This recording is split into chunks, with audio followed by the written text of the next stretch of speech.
सांख्य कारिका का कंटिन्यूएशन में देखिए, जो कारिका बताया गया था उसके अगले भाग को 26वां नंबर का कारिका है। पीछे के कारिका में आप लोग सुने होंगे कि इंद्रियां शब्द आया है। एकादश इंद्रिय, 5 कर्म इंद्रिय, 5 ज्ञानेंद्रिय और 1 मन अंतर इंद्रिय। अब उन इंद्रियों के बारे में आगे कारिका में विस्तृत रूप से बताया जा रहा है।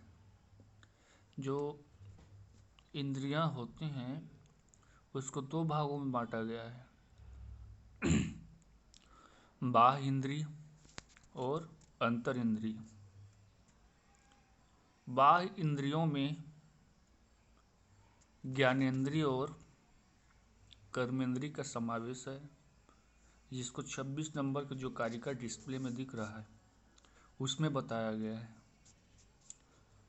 अंतर इंद्रिय के अंतर्गत मन आता है, जिसको उभय इंद्रिय भी कहा गया है। तो चलिए देखते हैं बाह्य इंद्रिय के बारे में कुछ। अब इम्पोर्टेंट है कारिका, ये भी परीक्षा में कई बार आया है। कारिका में लिखा गया है, बुद्धि इंद्रियाणि चक्षु श्रोत्र घ्राण रसना त्वक् आख्यानि वाक् पाणि पाद पायु उपस्थानि कर्मेन्द्रिया याहुः। चक्षु श्रोत घ्राण रस त्वाखानी, अर्थात कि जो चक्षु है नेत्र, श्रोत है कर्ण, घ्राण है नाक, रसन है जिह्वा और त्वक अर्थात कि हो गया त्वचा। ये 5 क्या हो गया? इंद्रियां, अर्थात कि बुद्धि इंद्रियाणि, बुद्धि के साधक इंद्रिय हैं, बुद्धि के साधक इंद्रिय हैं। इन इंद्रियों का कार्य बुद्धि से होता है, बुद्धि के साधक इंद्रिय हैं। वाक् पाणि पाद पायु उपस्थानानि, वाक् पाणि पाद पायु उपस्थ, वाक मुंह हो गया बोलते हैं, पाणी हाथ, पाद पैर, पायु उपस्थ, ठीक है, मल मूत्र त्याग करने का स्थान। इनको आहु कहा गया है। क्या कहा गया है? कर्मेंद्रिय। कर्म के साधक हैं ये, इनसे कर्म किया जाता है।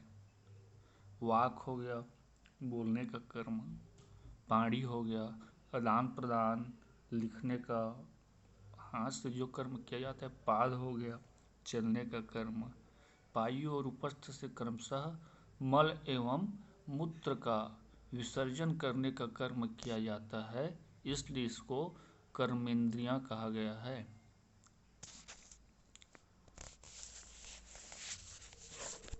व्याख्या कर लेते हैं इनका और डिटेल में विस्तृत। इंद्रिय का लक्षण, इंद्रिय के बारे में यहाँ पर बता देते हैं, सुनते रहिए। इंद्रिय का लक्षण, जिनके पास विस्तृत में समझाने वाला पुस्तक नहीं रहेगा, ऐसे इस प्रकार के वीडियो बनाने में आवाज़ तो बहुत कम आता होगा। अच्छा वीडियो बनाने के लिए स्टैंड चाहिए, माइक चाहिए, एक असिस्टेंट चाहिए, वाइट बोर्ड चाहिए, मार्कर पेन चाहिए, समय भी बहुत चाहिए, पैसा भी चाहिए उसके लिए, तो उतना सुविधा नहीं है। तो देखिए इसमें एयरफोन को लगा कर भी सुन सकते हो आप लोग, और जो मुख्य बात लगता है उसको कॉपी पेन पकड़ करके नोट भी कर सकते हो। और उस प्रकार से अगर वीडियो बनाएंगे तो सब सामान को लाना पड़ेगा, एक दिन में एक वीडियो बन गया तो बहुत है, उसमें एडिट करना पड़ता है, यहाँ काटो वहाँ जोड़ो, ये करो वो करो। अब इंद्रिय का लक्षण, इंद्रिय क्या है? इंद्रिय, इन इन आता है ना, अंग्रेजी भी में इन पढ़ते हैं। इन का अर्थ विषय, इन का तात्पर्य या अर्थ विषय। हाँ, विषय के प्रति द्रवित होने वाले हैं, विषय के प्रति द्रवित होने वाले हैं, उन्हें इंद्रिय कहते हैं। विषय के प्रति द्रवित होने वाला विषय। अब सांख्य भाषा में वर्णन करेंगे तो विषय अलग है। सुख दुख मोह ये सब क्या है? विषय है।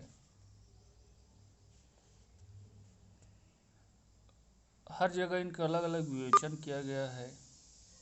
हाँ, सांख्य सप्तति में इंद्रिय का तात्पर्य अलग किया गया है, इंद्र और ध्रुव शब्द से किया गया है। इंद्र का अर्थ है विषय, वही बात निकलेगा, इंद्र का अर्थ है विषय। शेष प्रक्रिया जैसे आप लोगों को बताया गया वैसी है। मतलब इंद्रिय मतलब कि विषय के प्रति आकर्षण, द्रवित, भागना, यह क्या कहलाएगा? इंद्रिय कहलाएगा। इंद्रिय के प्रकार देखिए, इंद्रिय के प्रकार। सबसे पहले इसको दो भागों में बांटा जाता है, डायग्राम बना सकते हो सुन के आप लोग। बाह्य इंद्रिय और अंतर इंद्रिय। अब बाह्य इंद्रिय है, उसको फिर से पुनः दो भागों में विभक्त किया जाता है। बुद्धि इंद्रिय, जिन्हें ज्ञानेंद्रिय भी कहा जाता है, और दूसरा कर्मेंद्रिय। आत्मा के ज्ञान साधन इंद्रियों को बुद्धिइंद्रिय, आत्मा के ज्ञान साधन इंद्रियों को बुद्धिइंद्रिय, ज्ञानेंद्रिय कहा जाता है, और कर्म साधन इंद्रियों को कर्मेंद्रिय कहा जाता है। कर्म साधन इंद्रियों को कर्मेंद्रिय कहा जाता है। इस कारिका में देख रहे हैं, यहाँ पर कारिकाकार ईश्वर कृष्ण ने बुद्धि इंद्रिय रूप का निरूपण इस प्रकार किया है। बुद्धि इंद्रियाणि चक्षु श्रोत घ्राण रस त्वक अज्ञानी। ठीक है, इस प्रकार से निरूपण किया बुद्धि इंद्रिय का। शब्द स्पर्श रूप रस गंध ये बुद्धि इंद्रियों के विषय है। शब्द स्पर्श रूप रस गंध ये बुद्धि इंद्रियों के विषय है। ठीक है, कैसे में? चक्षु, चक्षु का विषय क्या है? रूप का ग्रहण करना। श्रोत, शब्द का ग्रहण करना। ठीक है। घ्राण, गंध का ग्रहण करने का विषय रहता है। रसन, जीभ रस का ग्रहण करता है। ठीक है। और जो त्वक, त्वचा है, वह स्पर्श को ग्रहण करता है। ठीक है, इस प्रकार से शब्द स्पर्श रूप रसगंध ये बुद्धि इंद्रियों का विषय है। 28वीं कारिका में इन विषयों के बारे में बताया गया है, आगे पढ़ेंगे तो।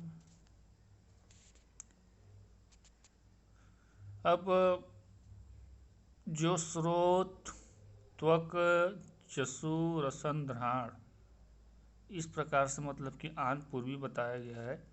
ठीक है, अब आगे देखते हैं,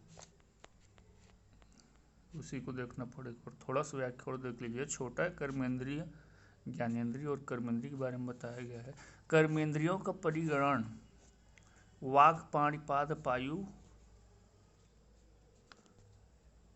वाक् पाणिपाद पायु उपस्थानानि कर्मेंद्रियायु। इस प्रकार से कर्मेंद्रियों से वाक् पाणिपाद पायु उपस्थ का ग्रहण होता है। वाक् बोलने का कार्य होता है, यह उसका विषय है। पाणी ग्रहण करने का कार्य होता है। पाद चलने का विषय रूपी कार्य होता है। पायु मुक्त भुक्त अन्न उदक मल को त्यागने और उपस्थ आनंद के कार्य को। पायु मतलब कि जो खाए पिए रहते हैं, अन्न जो पचता है, जो हमारे पीछे भाग से निकलता है, मल का जहाँ पर से त्याग किया जाता है। और उपस्थ अर्थात कि आनंद का कार्य लिखा है। आनंद अर्थात कि जो प्रजनन कार्य करते हैं उससे आनंद प्राप्त होता है, इसलिए यहाँ पर उसको आनंद कार्य का उल्लेख किया गया है। अब यहाँ पर ज्ञानेंद्रिय कर्मेंद्रिय का निर्वचन इस प्रकार से कर सकते हैं 10 रूप में। चेष्टे अनेन चसु, सुनृति अनेन श्रोतम, जिघ्रति अनेन ध्यानम, रस्यति अनेन रसनम, स्पृति अनेन इति स्पर्शत्वक, उच्यते अनेन इति वचनन वाक्, पण्यते अनेन इति प्राणी, पद्यते अनेन इति पादः, पिबन्ति जलादिकम अनेन योगिनः इति पायु, उपतिष्ठिते विषयार्थामिति उपस्थम। बस इतना ही है, इतना की व्याख्या करेंगे, ज़्यादा लंबा नहीं है श्लोक, क्योंकि श्लोक को ही आप देख लीजिए। इसमें से बुद्धि इंद्रियाणि स्रोत चक्षु श्रोत घ्राण रसन तव कक्षानि लिखा है। वाक् पाणि पाद पायु उपस्थानानि कर्मेंद्रियाणि, अर्थात कि 5 कर्मेंद्रिय 5 ज्ञानेंद्रियों को बस बताया गया। उसके बारे में थोड़ा थोड़ा उसके विषय के बारे में व्याख्या कर देना है। अब उसके बाद फिर आगे देखते हैं। बुद्धेंद्रिय कर्मेंद्रिय दोनों प्रकार के बाह्य इंद्रियों का निरूपण किया गया है। हाँ, अब इसमें अंतर इंद्रिय के बारे में बताया गया है। कारिका नंबर 27। अंतर इंद्रिय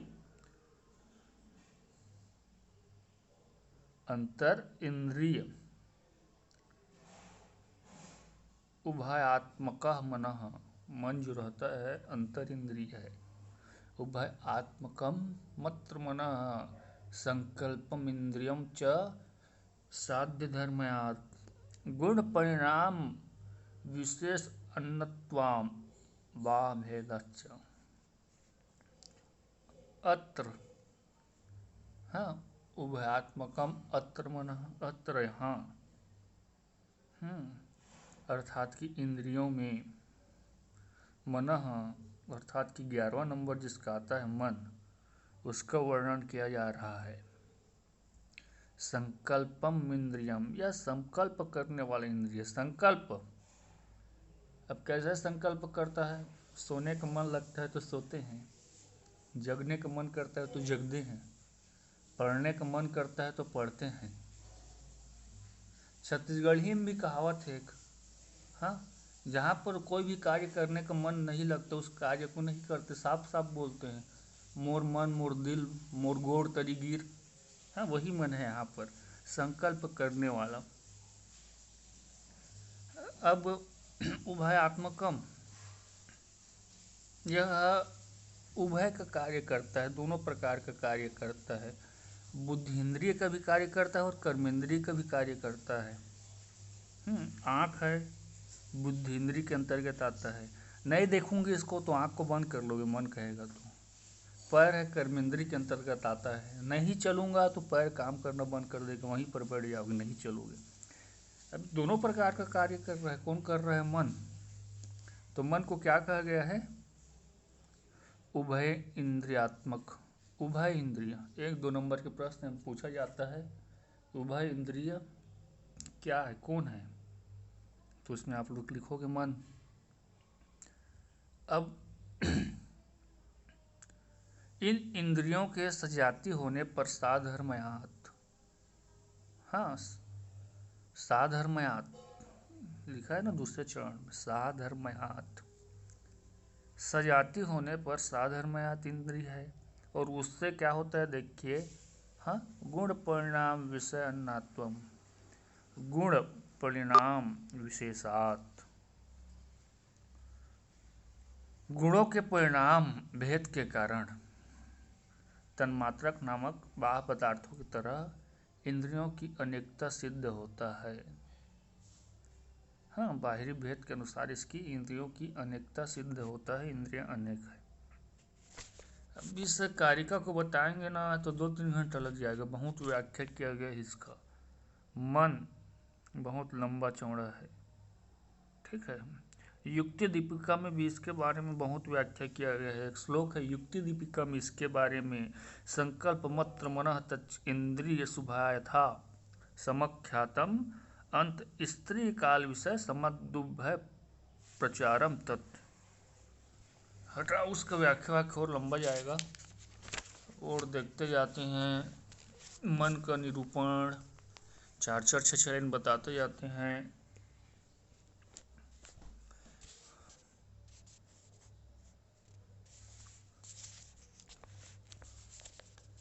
मन कार्य रूप है, मन कार्य रूप है, इसलिए वह नित्य हो सकता है।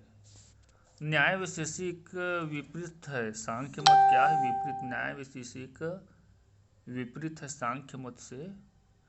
एक ही समय में अनेक ज्ञान, अनेक संकल्प, अनेक इच्छाएं हो सकती है। एक ही समय में अनेक ज्ञान, अनेक संकल्प, अनेक इच्छाएं हो सकती है। और सांख्य के अनुसार मन एक अत्यंत सूक्ष्म किंतु सावयव इंद्रिय है। वह एक साथ भिन्न भिन्न इंद्रियों के साथ सप्रयुक्त होता है, ऐसा बताया गया है, ठीक है। मन संकल्पम, मन का लक्षण क्या है? संकल्प करना, ठीक है। महत का लक्षण बताया गया, बुद्धि का लक्षण बताया गया था। मन का संकल्प है संकल्पम, मन का लक्षण है संकल्पम, संकल्प करना। मतलब इस कार्य करूँगी, इस कार्य को नहीं करूँगा, चाहे वो बुद्धि इंद्रिय का कार्य हो चाहे कर्मेंद्रिय का।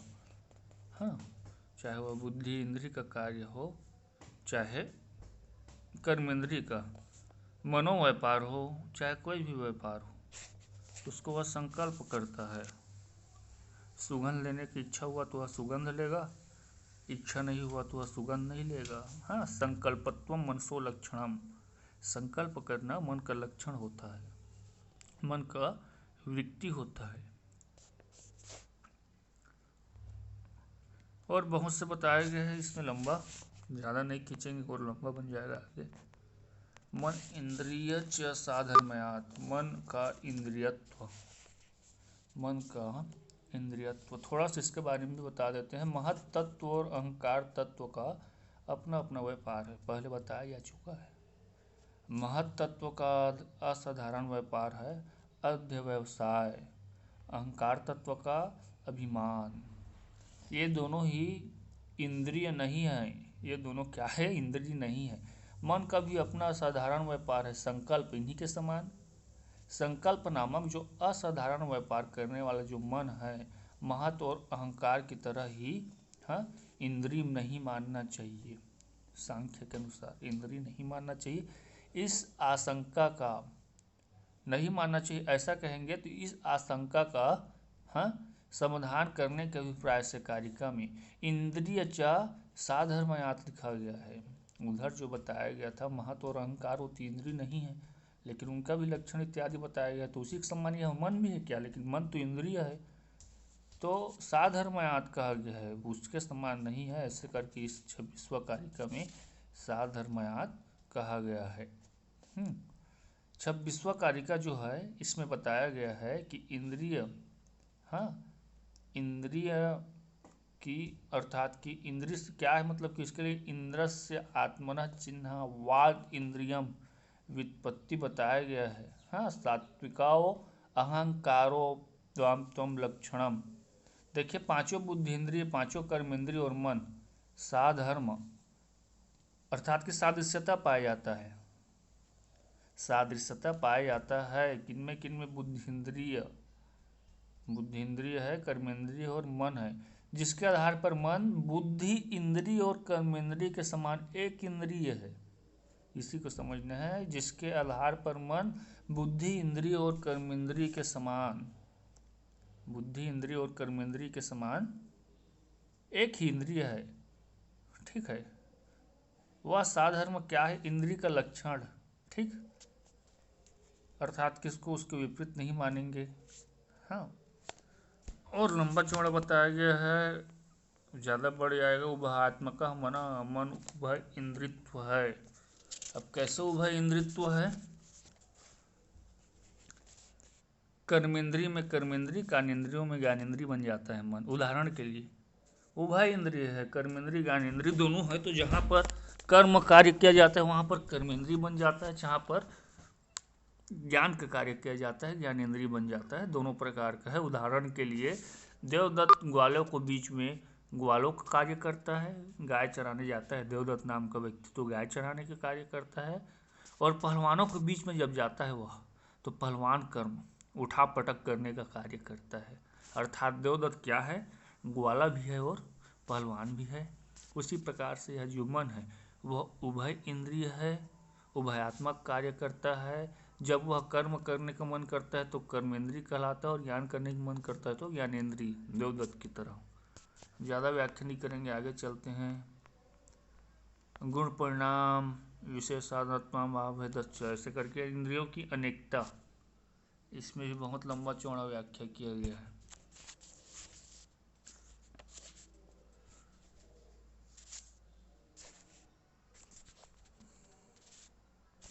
अर्थात गुण परिणाम विषय के आधार पर उसका भेद किया जाता है, अर्थात कि इंद्रियों की अनेकता रूप से बताया गया है यहाँ पर।